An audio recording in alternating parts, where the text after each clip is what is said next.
Magandang gabi sa natahang lakas ng Pilipinas.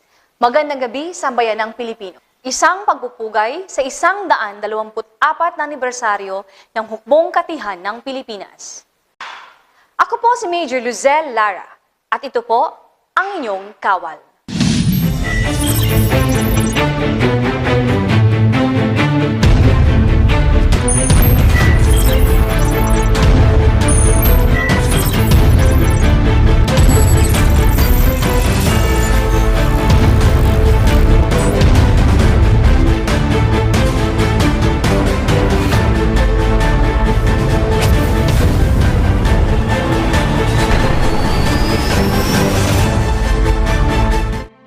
Ang ating hukbong katihan ng Pilipinas ay may matingkad na kasaysayan ng kabayanihan, kagatingan, at maalab na pagmamahal sa ating bayan.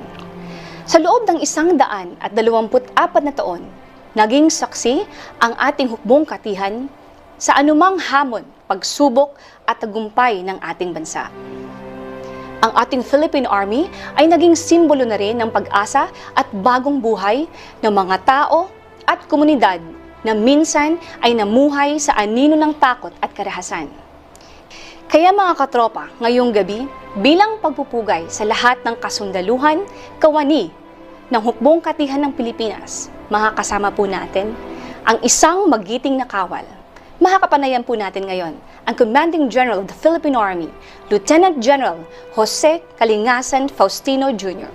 Sir, magandang gabi po at isang karangalan po na makasama namin kayo sa ating programang Ang Inyong Kawal. Magandang gabi, Lu. Magandang gabi rin sa lahat ng tagapanood ng Ang Inyong Kawal. Binabati ko rin ang lahat ng bumubuo ng Hukbong Katihan ng Pilipinas na nanonood ngayon. Unang-una, sir, gusto ko po kayong batiin at lahat ng kasundaluhan at kawani ng ating Hukbong Katihan ng Pilipinas ng isang maligayang anibersaryo po.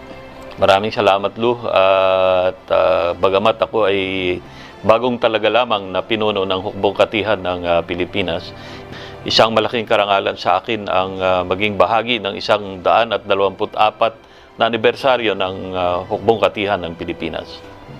Sir, being a senior general officer and you have served the Philippine Army and the entire country for a significant number of years, may I personally ask, sir, malaki na po ba ang pinagbago ng ating Philippine Army noon at ngayon in terms of its capabilities, personnel?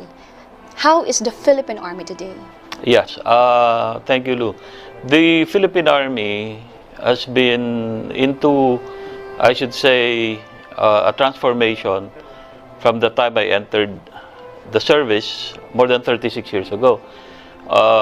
Napakalaki na ng pinagbago, Lu, from the number of personnel to the capabilities that we have right now and to the systems and processes na sinakatuparan na nung kahit pa yung mga naunang commanders na naging Commanding General ng Philippine Army.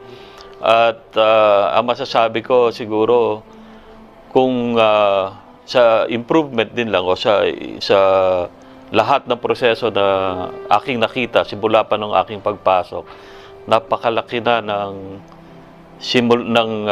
ang masasabi ko is parang sa pag-develop ng kasundaluhan natin pagdating sa simpleng kasuotan, sa equipment, sa armas, sa mga proseso na dinaanan ng paghahanda para sa future threats and everything. Malaki na ang pinagbago talaga ng Army natin ngayon. Sir, the Philippine Army envisioned itself as a world-class army that is source of national pride. Sir, are we treading towards that path or we have already achieved that? Right now, we haven't achieved that yet, but we are slowly going to that direction.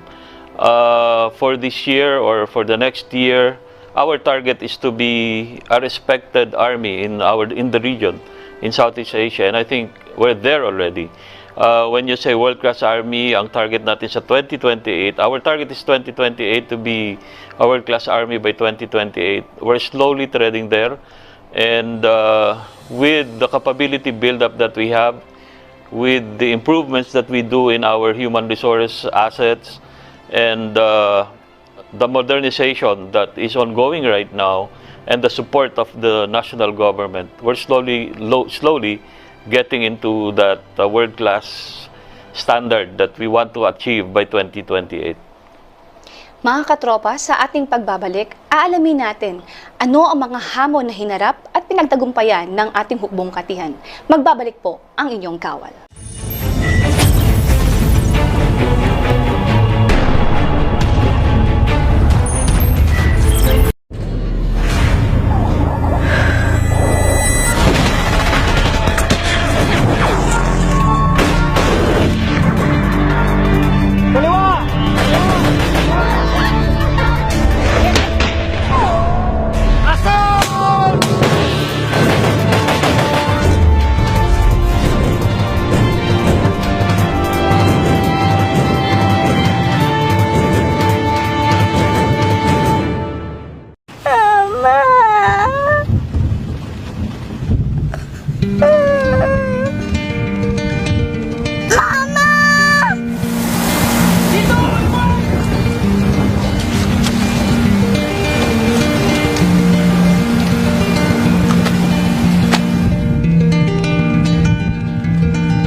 Sa bayan, sariling kalayaan ay kinalimutan.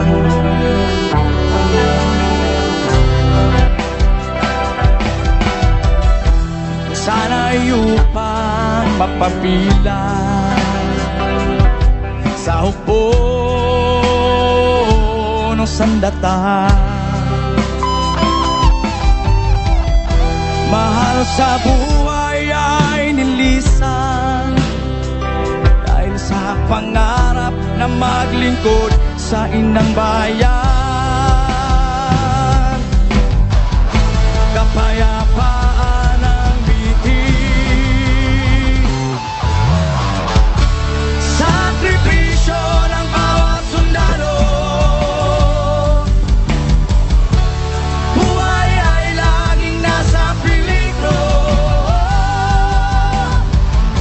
sa panahon ng digmaan. Lumalaban na may tapang, iaalay ang sariling buhay para sa kabayanihan.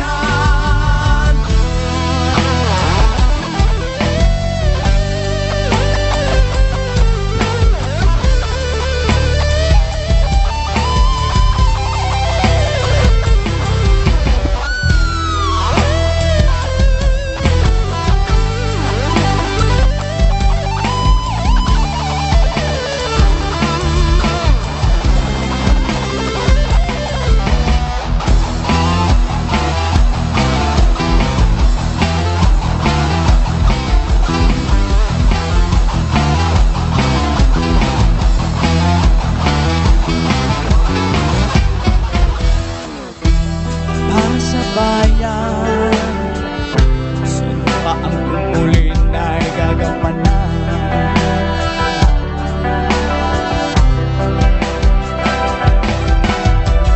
Ito ang panata ng isang awan na hindi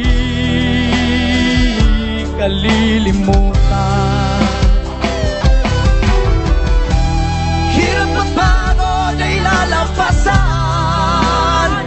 dahil sa pangarap na makamit ang kapayapaan. Kapayapaan ang bitin,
When you trust the women, na-empower mo na You siya. need to understand na lahat talaga nagkakaroon ng adjustments. Explain yourself too much, we're all in survival mode. Forgetting is not healing, you know? Kailangan ng psychological clearance. Dito pa rin sa programang Women! Women! Women!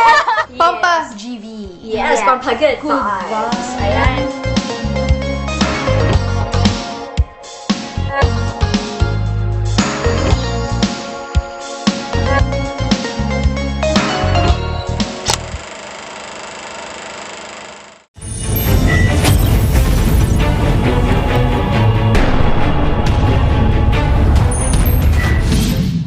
Sir, nakaraang taon na hinamon tayo ng COVID-19 at isa sa ahensya ng gobyerno na agarang umaksyon ay ang Sandatahang Lakas ng Pilipinas, partikular na po ang hukbong katihan. And we were all caught off guard. Actually, the whole world ay hindi prepared para sa COVID-19, para sa pandemic. But we went out there despite the limited knowledge on COVID-19. Sir, ano po yung mahalagang papel na ginampanan po ng Philippine Army noong pandemic? Ang Philippine Army ay pinapanatili niya ang kanyang operational readiness. So, kahit na anong pangyayari or anumang eventuality ang dumating sa atin, we make sure that the Philippine Army is ready. Tama ka doon na ang pandemic is something na bago para sa atin. But the Army as an organization is prepared to face whatever situation that arises, be it a calamity, and that, as you said, the pandemic, at kung ano pang threats na pwedeng harapin ng ating bansa. So, ang Army natin ngayon ay patuloy na nagsusuporta when it comes to personnel, to logistics, and tinutulungan din natin halimbawa yung ibang ahensya tulad ng DILG o ng DOH. At kasama tayo, ang AFP as a whole, kasama sa Task Force COVID Shield. So, ang Philippine Army bilang bahagi ng Armed Forces of the Philippines ay sumusuporta dito sa Interagency Task Force on Managing Emerging Infectious Diseases. And sa aking na-experience, mula sa pagkagaling ko from a division commander to an area commander, ang Philippine Army ay nakahanda as a force provider sa ating mga units na nasa field, sa ating mga major units na nasa field, na nakahanda ang Philippine Army to provide the forces and to ng mga tao na na-train natin pagdating sa mga ganitong mga pandemic or kung anumang sitwasyon na maaari pang lumabas. Sir, did the Philippine Army change its processes, its systems when we were confronted with the COVID-19, with the pandemic? Because we have to enlist or we have to recruit medical practitioners, and we were able to deploy immediately personnel, and at the same time nakatutok po tayo sa ating internal security operations, and we were stretched to the limit. Paano po naging responsive? Paano na-overcome yung challenge na yun ng Philippine Army, sir? I think the processes that were established before allows the Army to adjust in any way kung ano man lumabas na situation. And as I said, pinag-aralan na natin before these are emerging threats. Kasama itong pandemic. Although this is a new one, but we've seen how the Army reacted, and mabilis siya na naka-react, mabilis siya na naka-adjust.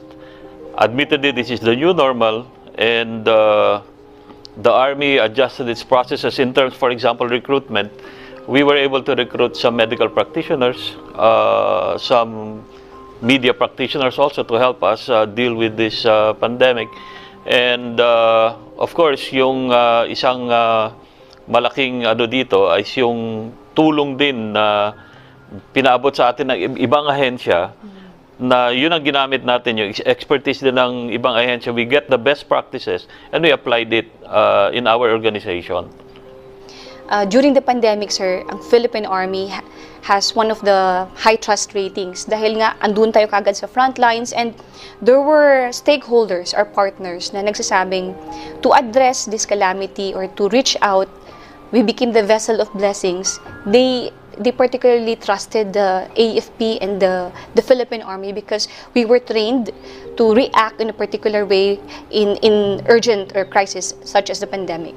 Yeah, that's true. The Philippine Army through the years, we have evolved into a very professional organization.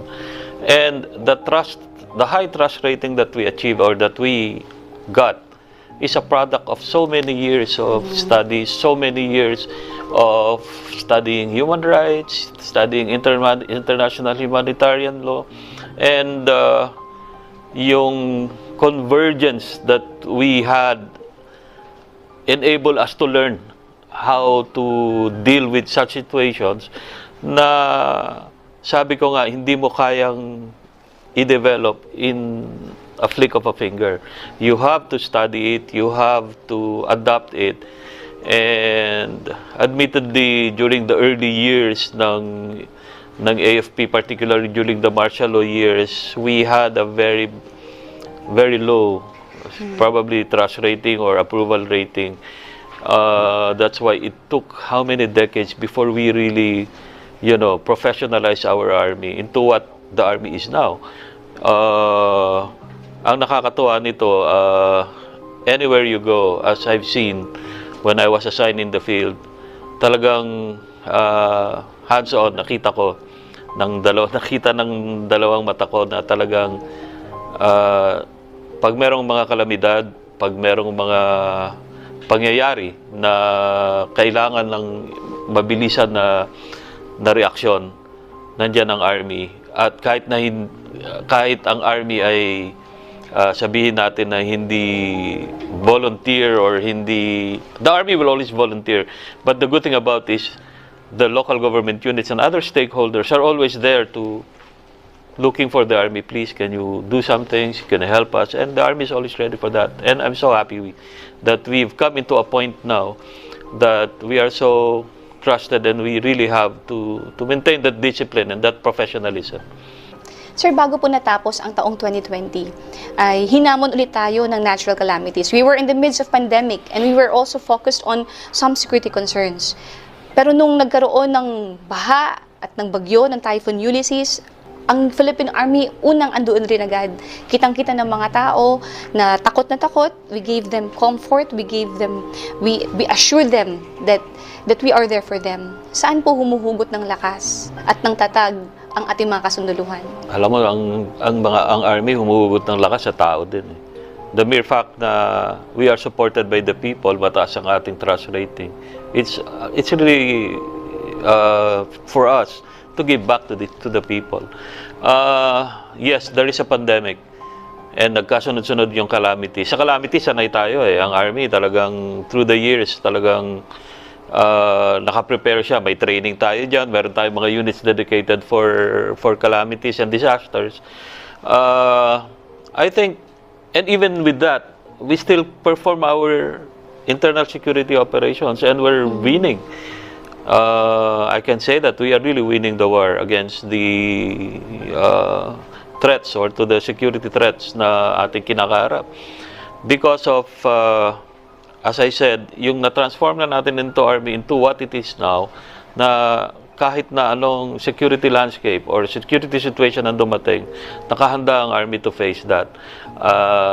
Ang lakas ng army, nanggagaling din sa tao, at nakahanda ang army in any eventuality na tumulong or magbigay ng serbisyo, be it calamity, pandemic, and of course, yung performance ng ating core competence when it comes to internal security operations.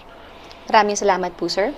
Mga katropa, sa ating pagbabalik, mas makikilala po natin ang namumunong general ng Hukbong Katihan ng Pilipinas, Lieutenant General Faustino. Magbabalik po ang inyong kawal.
land, domestic air, and domestic sea travel to and from Metro Manila shall be suspended beginning 15/2020.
When you pass the agreement, nai-empower mo na You siya. need to understand na lahat talaga nagkakaroon ng adjustments. Explain yourself too much. We're all in survival mode. Forgetting is not healing, you know? Kailangan ng psychological clearance. Dito pa rin sa programang Women! Women! Women!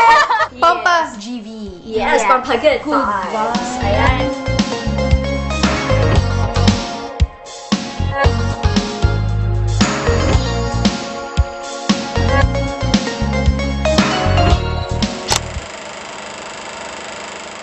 Kulang na nga kami sa tubig. Minsan na nga lang may tubig, gabi na nga lang. Tapos kulay brown pa. So kulang tayo talaga ng water impounding just for the household use. We have to balance the need to protect public health saka yung quest for justice. Short but very striking, may impact. There's no balance there at all kasi everyone is scared for their lives. Pag-document kasi hindi mo siya makikita kung authentic ba siya, genuine, sa video conference. Dahil nabawasan po yung kanilang work rate, mababawasan din po yung kanilang kita. I think nature is sending us a message to go back to the basics. Embrace living a minimal life. Tuwing Huwebes, alas 8 ng gabi sa TVQ2.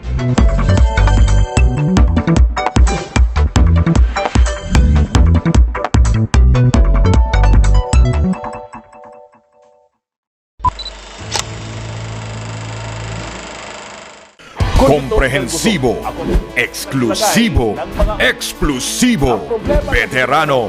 Magbabalik ang totoong boses ng bawat Pilipino. Ang Gawad Tanglaw Awardee for Best Anchor of the Year. Ang bonito sa radyo, nasa TV na, malapit na.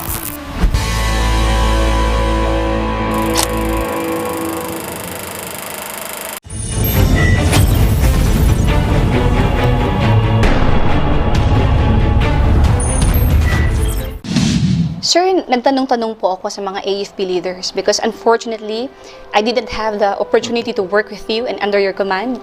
Nagtanong-tanong po ako sa mga senior officers, ano ba ang leadership ni General Faustino? And they all said, General Faustino is a mission-driven, focused, however does not compromise the morale and welfare of the people.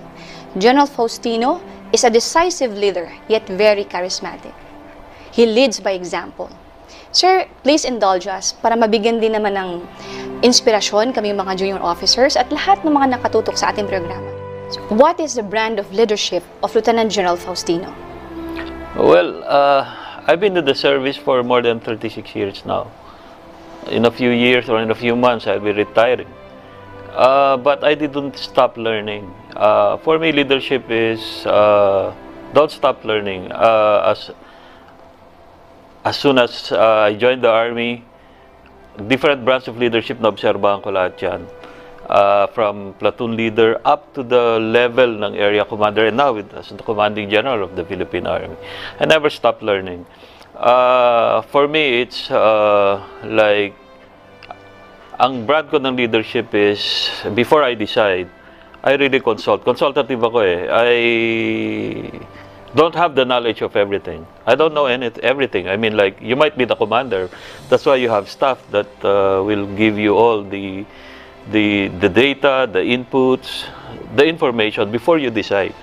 So, one thing maybe that really propelled me into where I am now is that yung ako, myself, kailangan matuto ka rin na you should know how to be led.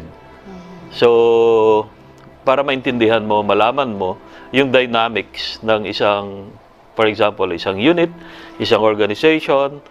I have, in my experience, I use a different style when I was a platoon leader or a junior officer because that's more or less combat. Combat where one mistake, one tactical mistake will cost the lives of some people, of some of your soldiers. When you go higher, one false decision sa planning will cost the lives of so many people. So that's why you really have to you know, by experience, you learn, and as you mentioned, mission will always come first. Mission will always come first. but you cannot successfully complete the mission if you're not taking care of your men. So that's it ang ating leadership. But as you go higher, sabi ko nga, from tactical to operational to strategic, those are different levels. Then you have to apply some sort of some kind of style of leadership that is applicable to any situation that will happen. But basically, a good leader should have a good heart. Yun yung ano ko. Whatever the situation is, yung foundation should be there, and you should have a good heart. Ganda po nun, sir. A leader po mga katropa must have a good heart. And you are one of those leaders who has a good heart and a good heart for service. Sir, for the remaining months, should I say, for the service in the Philippine Army, in the AFP, what is your aspiration for the Philippine Army? Well, the Philippine Army, kahit naman gaano kahaba o kaiksi lang yung term ng isang leader, is already na-set na kumbaga ang direction niya because of the Army Transformation Roadmap. Kung meron mang i-add ang isang leader dyan, hindi na siya masyadong, it will not veer away from this path that has been already established by our former commanders. But for me still, as the premier force provider of the Armed Forces of the Philippines, my desire really is to increase more the readiness condition of our units, to increase the pagdating sa human resource, yung training ng ating mga tropa, na talagang mailagay sila sa kanilang core competence, na talagang they will function according to their expertise. Yan yung mga tinitingnan natin. At saka, of course, yung modernization, na talagang mag-roll yung modernization into what we desire to be a world-class army by 2028. Yun yung mga ini-envision natin. Maybe I'll be serving for a very few months, but in that short period of time, I want to see the Philippine Army ready to accept more challenges and be prepared for more, like, for example, hopefully, after this pandemic, na wala nang ganon kalaki na mga pangyayari na unexpectedly na dumarating. But the Army will always be prepared for any eventuality. That's why yun yung target ko. Talagang i-prepare yung Army kung anumang security landscape, security situation ang dumating. Sir, madalas po sinasabi ng mga partners natin and stakeholders natin when we have meetings with them, iba na ang Army ngayon, iba na ang AFP ngayon, because the perception before, the Army is very stiff. Parang there is a gap between us and the people. And now we are more engaging. We are now open to talks. And do you personally believe that this shared responsibility for peace will eventually win us a lasting peace? Yes, I've seen it. It's convergence. It's stakeholders engagement. It's a collaboration of all the stakeholders. It's good to note now that there is a realization, for example, that insurgency is not solely a military problem. There was that thinking before that anything that has to do with insurgency, NPAs, as army yan. But now it's different because of, lalo na ngayon, the institutionalization of the NTF-LCAC, where it is a whole-of-nation approach, and we see it now being realized. Before we have whole-of-government approach, na pinapractice naman natin yan before, but it is in this administration where I've seen it, and I've experienced it because I was a field commander before I became the commanding general of the Philippine Army, where collaboration and the civilian agencies, local government units are the ones leading the charge, and the Army is just supporting. And because of that, because of this collaboration, the trust between organizations, between institutions, between the Army and the government, the local government, between the non-government organizations, between all other stakeholders, dahil nakakatrabaho lagi ng Army, they've seen the real, you have to know one organization to say na kung ano siya talaga. And that's what happened to us. Nung nag-collaborate na lahat, nakilala nila ito yung inyong Army. So, naging matagumpay yung ating insurgency, counter-insurgency campaign because of that. And the Army will be very, very happy to stay in the background. We're there to support, we're there to give ideas, but we will be very, very happy na ang nagli-lead talaga nito is ang ating mga local chief executives, ang ating mga local government units. Yes, sir. There are local chief executives that already declared the CPP-NPA as persona non grata. And in this war, we feel, the Philippine Army feel that we are not alone in this fight. Right. Because we have their support. We have Right. them also charging and leading the fight to win the peace. Right. Mga katropa, huwag po kayong alis. Magbabalik po ang inyong kawal.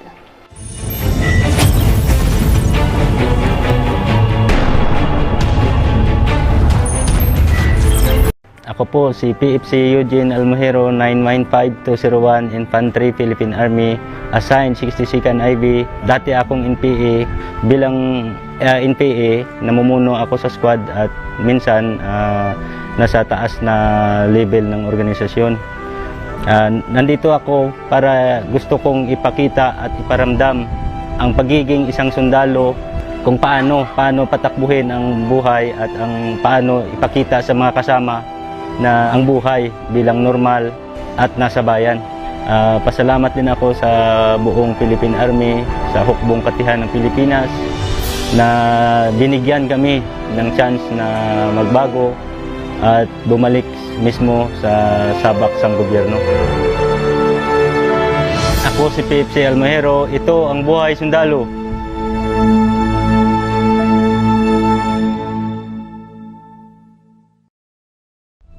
Leadership brings out the best in us. We become the best versions of ourselves, leading by example. A leader doesn't just strive to make a living, but aspires to make a difference. Destiny waits for no one, and the choice is yours to make. Don't wish. Become.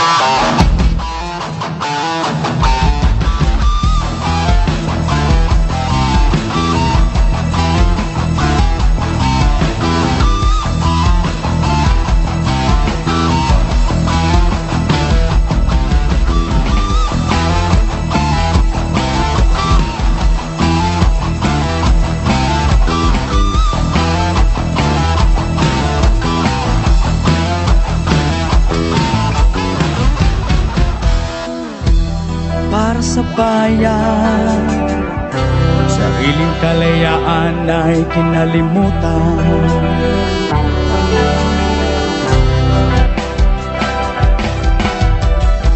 Sana'y upang mapapilan sa hukbo ng sandata. Mahal sa buhay ay nilisan dahil sa pangarap na maglingkod sa inang bayan. Kapayapaan ang bitin, sakripisyo ng bawat sundalo.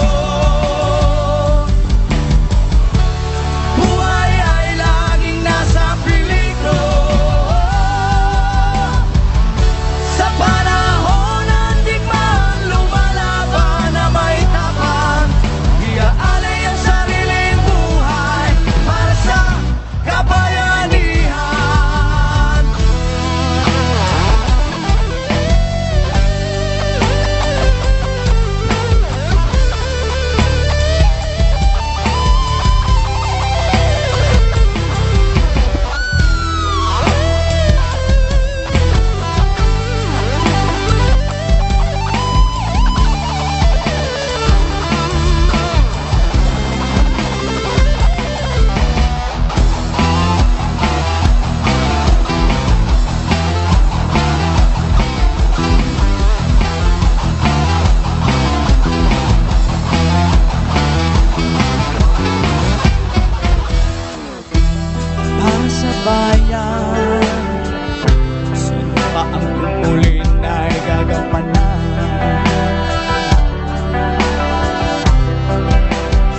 kalilimutan.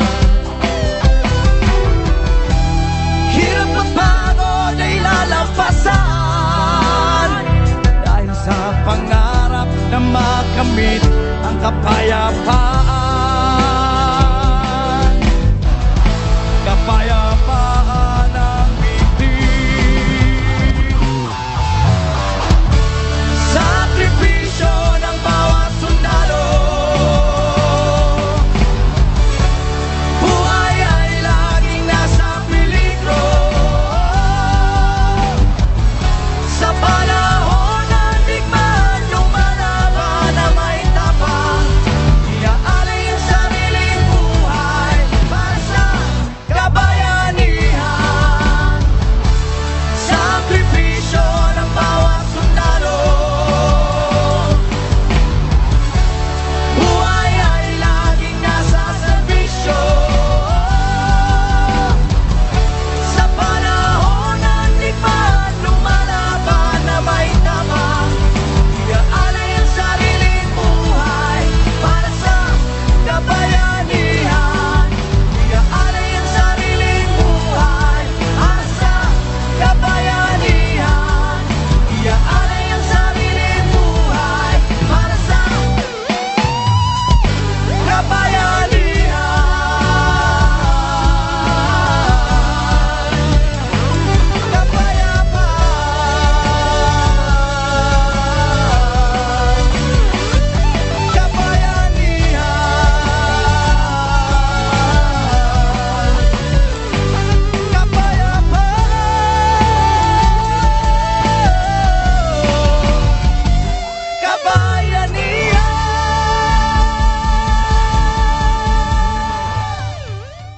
When you trust the women, nai-empower mo na You siya. need to understand na lahat talaga nagkakaroon ng adjustment. Explain yourself too much, we're all in survival mode. Forgetting is not healing, you know? Kailangan ng psychological clearance. Dito pa rin sa programang Women! Women! Women! Pampas GV. Yes, pampagood vibes. Ayan.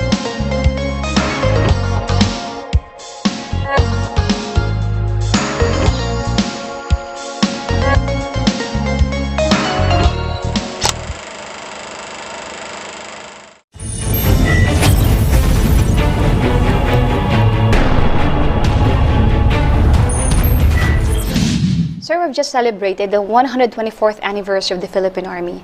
May mensahe po ba tayo, sir, sa mga stakeholders and partners po natin, sir? Unang-una, pasasalamat sa ating mga stakeholders, sa ating mga nakatrabaho na patuloy na tumutulong sa hukbong katihan ng Pilipinas upang mapanatili natin ang katahimikan dito sa ating bansa. Pangalawa, pag-alala sa ating mga kasandaluhan na nagbuwis ng mga buhay nila sa pagpapanatili ng katahimikan. Alam mo, masakit para sa atin na mawalan ng mga kasamahan sa mga kasandaluhan natin. I offer my snappiest salute sa ating mga yumaong mga kasandaluhan, kasama ang kanilang mga mahal sa buhay, ang kanilang mga pamilya.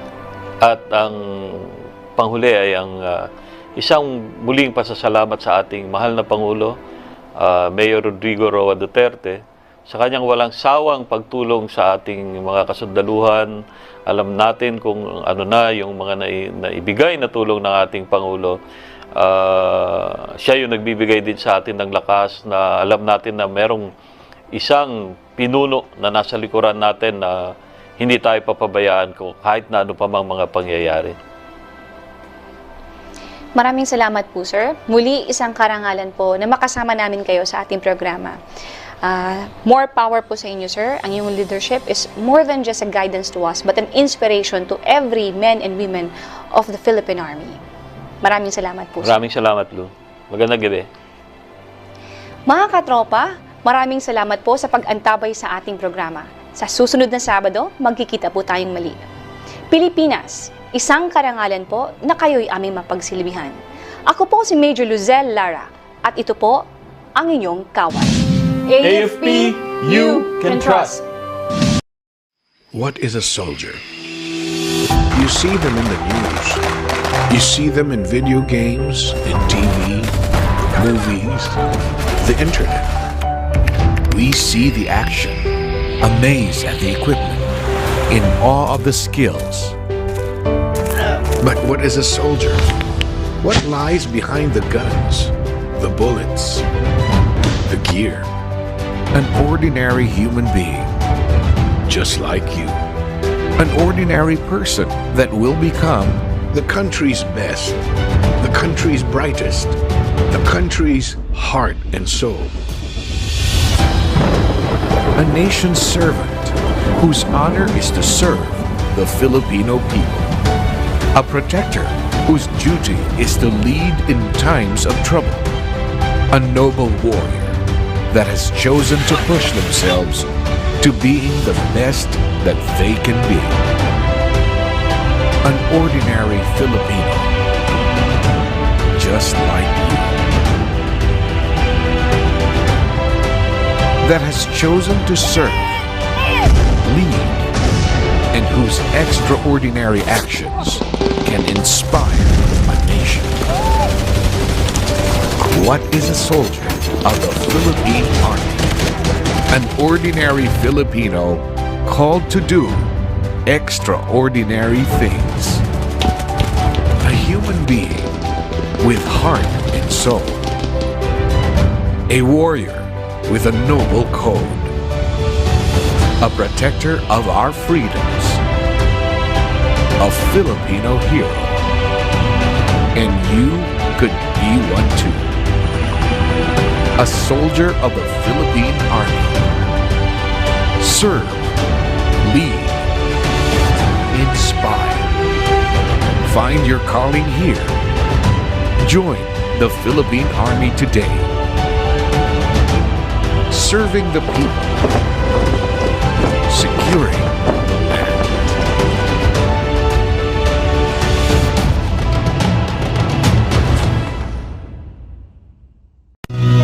Ang inyong kawal magtatakbo sa inyo, ang sandigan ng mamamayang Pilipino.